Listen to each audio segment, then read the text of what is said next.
Hi guys, ఈరోజు మన గణపతి వచ్చేసి డే 4. అరే నిన్న నేను రాజేశ్వర్ పోయి బుక్కులు చేపించుకొచ్చినాం రా. ఈరోజు అందరికి రెండు రెండు ఇచ్చారు. బుక్కులో ఏమేమి పెట్టించారు? 2 కిలోల లడ్డు, ఒక వెండి కాయిన్, 2 కుర్చీలు, ఒక సైకిల్, ఒక కుక్కర్. ఒక్కటెంత? 50 రూపాయలు. అరే ఇంకా 4 రోజులు ఉన్నది, 4 రోజులలో బుక్ కంప్లీట్ చేసేయాలి. కంప్లీట్ చేయకపోతే ఆ బుక్ పైసలు తెచ్చేయాలి అంతే. ఎవరా నలుగురు తీసుకోర్రి బుక్కులు. బుక్ పోగొట్టకుర్రి, పేపర్లన్నీ ఫిలప్ చేసేయాలి సరేనా? అరే పంతులకి జర జట్టం రమ్మన్నారు కదరా, 10 గంటలకు వచ్చి పూజ చేయటేను. అరే ఊరు పెద్ద గణపతి కడ చేసిందాక మన దానికి రారా.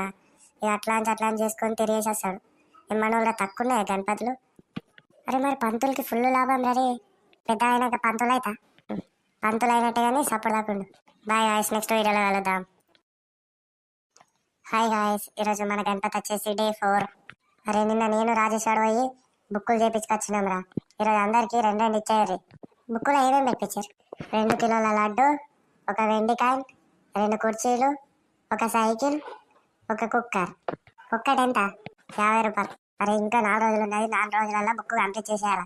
కంప్లీట్ చేయకపోతే ఆ బుక్ పైసలు తెచ్చేయాలి అంతే. ఎవరా నలుగురు తీసుకోర్రి బుక్కులు. బుక్ పోగొట్టకుర్రి, పేపర్లన్నీ ఫిలప్ చేసేయాలి సరేనా? అరే పంతులకి జర జట్టం రమ్మన్నారు కదరా, 10 గంటలకు వచ్చి పూజ చేయటేను. అరే ఊరు పెద్ద గణపతి కడ చేసిందాక మన దానికి రారా. ఇక అట్లా చేసుకొని తిరిగేసి వస్తాడు.